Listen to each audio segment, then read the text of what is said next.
Eric Clapton révèle les horreurs du divorce de Patty Boyd. Eric Clapton est né. Eric Patrick Clapton, le 30 mars 1945 à Ripley, Surrey, en Angleterre. Issu d'un milieu modeste, il a grandi dans des circonstances familiales inhabituelles.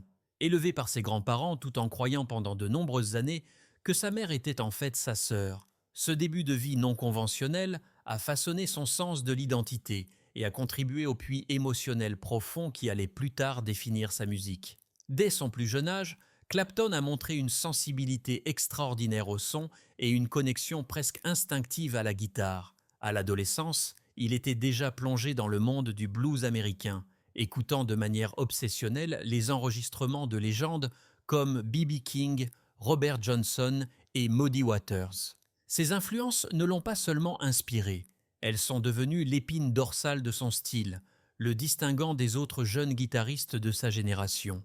Dans les années 1960, la réputation de Clapton a commencé à croître rapidement lorsqu'il a rejoint et transformé plusieurs groupes emblématiques. Il a d'abord été reconnu avec les Yardbirds, où son jeu fougueux lui a valu le surnom de Slow Hand. Peu de temps après, il est devenu une force centrale dans John Mayall and the Bluesbreakers, où ses solos ont électrisé le public et confirmé son statut d'étoile montante. Mais c'est avec le power trio Cream, formé aux côtés de Ginger Baker et Jack Bruce, que la renommée de Clapton a explosé. Le mélange de hard rock, de psychédélisme et de blues de Cream était révolutionnaire. Et les solos de guitare de Clapton sur des titres comme Sunshine of Your Love et Crossroads ont fait de lui un dieu du rock. Dans les années qui ont suivi, il a cofondé Blind Faith et collaboré avec de nombreux artistes, repoussant sans cesse les frontières musicales. La carrière solo de Clapton, qui a débuté sérieusement dans les années 1970, l'a établi non seulement comme un maître guitariste, mais aussi comme un auteur-compositeur et un chanteur sincère. Des chansons telles que As I Take You Say Layla, Wonderful Tonight, Cocaine et Tears in Heaven sont devenues des déclarations profondément personnelles qui ont trouvé un écho auprès de millions de personnes. Layla, coécrite avec Duane Allman pendant son séjour avec Derek and the Domino, exprimait son amour non partagé pour Patty Boyd, qui était alors mariée à son ami George Harrison. Des années plus tard, Tears in Heaven est né de l'inimaginable chagrin causé par la perte de son jeune fils Connor dans un tragique accident, prouvant que la musique de Clapton n'était pas seulement une question de brillance technique, mais aussi de canalisation des émotions humaines les plus profondes dans le son. Tout au long de sa vie, Clapton a lutté contre des démons personnels, notamment la toxicomanie et l'alcoolisme. Au sommet de sa gloire, il a presque tout perdu à cause de l'héroïne, puis de l'alcoolisme. Sa bataille à Iwultei a été longue et douloureuse, mais son rétablissement est devenu une partie importante de son héritage. Il en est ressorti plus fort, parlant ouvertement de son parcours vers la sobriété et utilisant sa plateforme pour aider les autres. En fait, Clapton a créé le Crossroads Center à Antigua, un centre de traitement pour les personnes souffrant de toxicomanie, démontrant ainsi sa compassion et son engagement à redonner aux autres. Sa résilience personnelle reflète l'endurance de son art, entre Mohe, montrant que même les personnes les plus douées sont confrontées à des difficultés qui doivent être surmontées avec courage. Les contributions de Clapton à la musique ont été reconnues par un nombre inégalé de distinctions, notamment le fait d'être le seul artiste à avoir été intronisé à 3 reprises au Rock and Roll Hall of Fame, une fois en tant qu'artiste solo et séparément en tant que membre des Yardbirds et de Cream. Ses Grammy Awards, ses innombrables tournées mondiales et ses collaborations avec des artistes allant de B.B. King à Phil Collins témoignent de sa polyvalence et de sa pertinence durable. Sa capacité à traverser les genres, qu'il s'agisse du blues, du rock, de la pop ou même du reggae avec son interprétation bien aimée de I Shot the Sheriff, a prouvé que son art transcendait les frontières musicales. Au-delà des distinctions, le plus grand hommage à Eric Clapton réside dans le lien émotionnel qu'il a créé avec des générations d'auditeurs. Son jeu de guitare n'est pas seulement techniquement brillant, mais aussi profondément émouvant, souvent décrite comme une voix en soi. Chaque inflexion d'une corde, chaque cri de sa Stratocaster semble communiquer quelque chose de plus profond que ce que les mots peuvent exprimer. Les fans ont souvent dit que Clapton ne joue pas seulement le blues, il le ressent. Et ce faisant, il permet à l'auditeur de le ressentir aussi. La vie personnelle d'Eric Clapton, en particulier au plus fort de sa gloire à la fin des années 1960 et dans les années 1970, a été marquée par une série de relations tumultueuses, de profondes luttes contre la dépendance et une série d'enchevêtrements romantiques compliqués. L'une de ses premières partenaires les plus remarquables a été Alice Ormsby Gore, la fille de l'aristocrate et homme politique britannique Lord Harlech. Leur relation a commencé à la fin des années 1960 et a duré jusqu'en 1964 environ, une époque où Clapton était profondément immergé dans la scène rock londonienne. Alice, qui évoluait dans les mêmes cercles sociaux d'élite, était une figure marquante de cette époque, et les deux sont rapidement devenus inséparables. Malheureusement, leur romance n'était pas fondée sur la stabilité, mais plutôt sur le terrain d'entente destructeur de la dépendance à l'héroïne. Les années que Clapton et Ormsby Gore ont passées ensemble ont été consumées par la drogue, et bien qu'ils aient partagé un lien, leur dépendance mutuelle à l'héroïne a finalement érodé leur relation, laissant des cicatrices durables sur leurs deux vies. Clapton reviendra plus tard avec regret sur cette période, reconnaissant le chaos et la dévastation causés par leur addiction commune.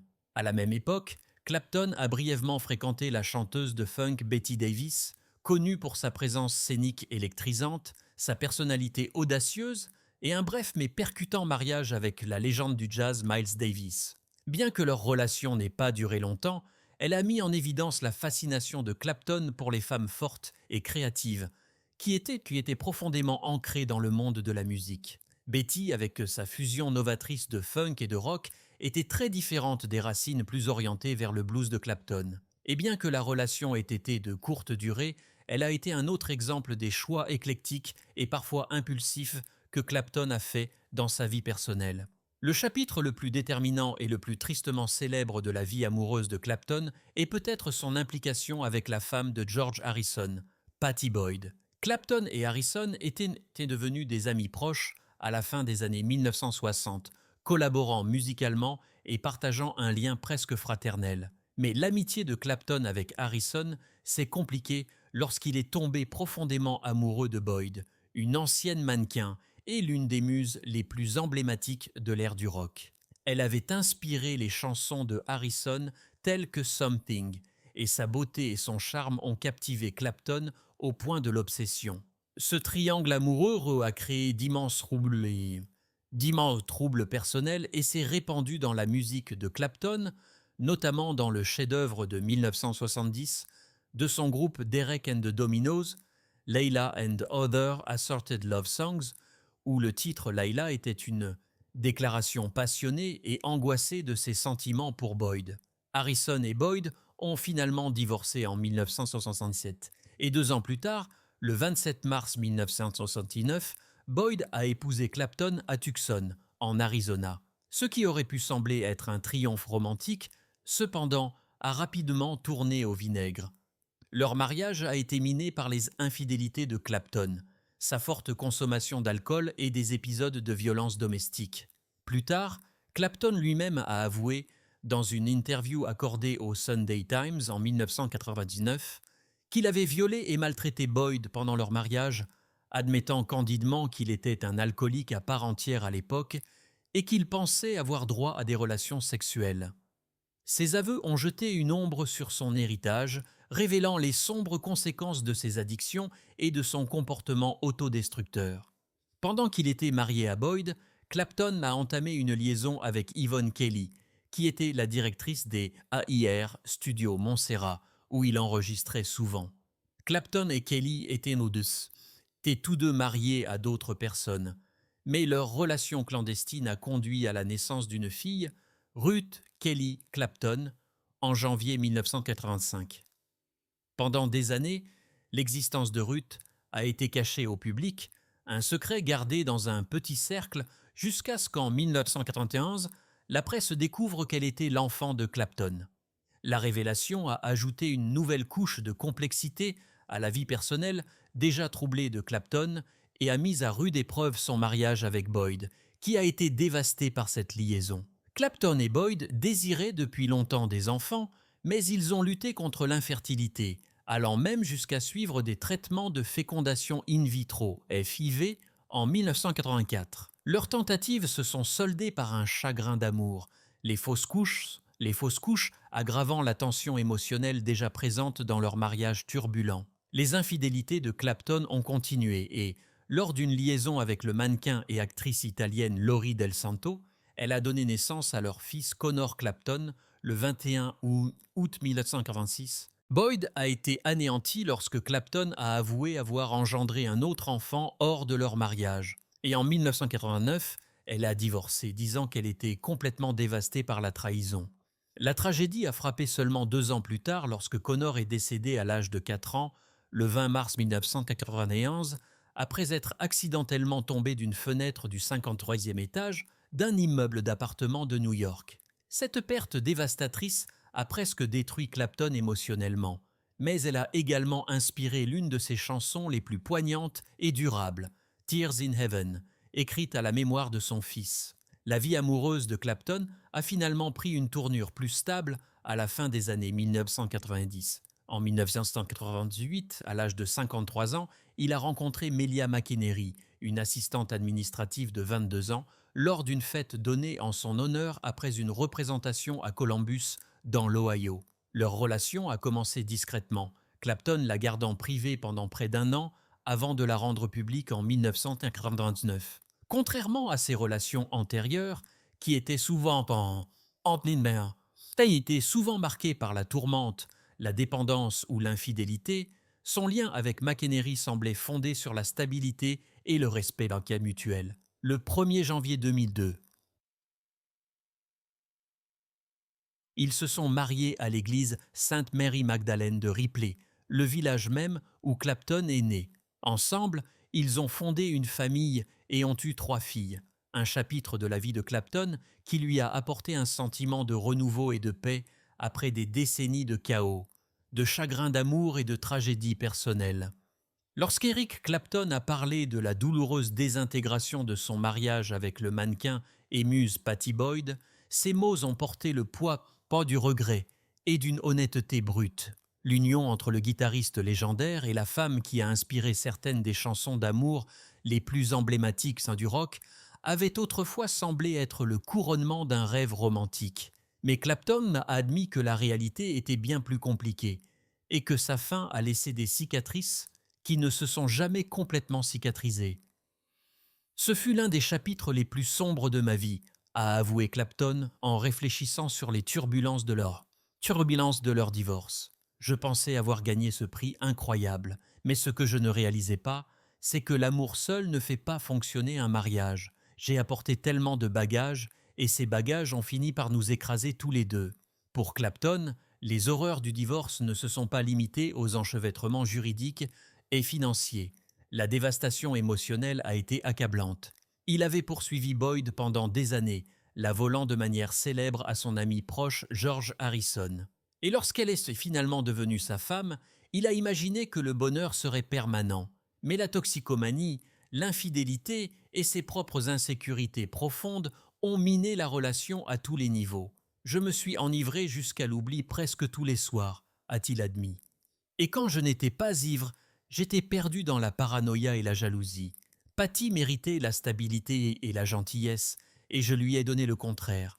Boyd, qui avait enduré des années de chagrin d'amour dans son mariage avec Harrison, s'est retrouvé une fois de plus dans une tempête de négligence et d'instabilité. La procédure de divorce elle-même a été angoissante pour Clapton. Il a décrit la sensation de voir un rêve lui échapper entre les doigts au ralenti. Chaque réunion juridique et chaque comparution devant le tribunal lui rappelant brutalement que la vie qu'il avait envisagée avec Boyd était terminée. C'était comme regarder une maison que vous avez construite de vos propres mains brûler jusqu'aux fondations et savoir que c'est vous qui avez allumé l'allumette, a déclaré Clapton avec gravité. Il s'est souvenu de moments de supplication désespérée, de nuits où il l'appelait à plusieurs reprises, espérant une réconciliation, pour n'être accueilli que par le silence. Il n'y a rien de plus humiliant que de supplier pour l'amour de quelqu'un quand on sait qu'on l'a déjà détruit. Le caractère public de leur séparation a ajouté à l'horreur. Les médias, fascinés par le triangle amoureux complexe entre Clapton, Boyd et Harrison, ont traité le divorce comme un feuilleton sans fin. Clapton a avoué que les rubriques de potins et les gros titres des tabloïds lui donnaient l'impression d'être mis à nu. Je ne pouvais même pas faire mon deuil en privé, s'est-il rappelé. Chaque dispute, chaque rumeur, chaque blague cruelle était étalée dans les journaux.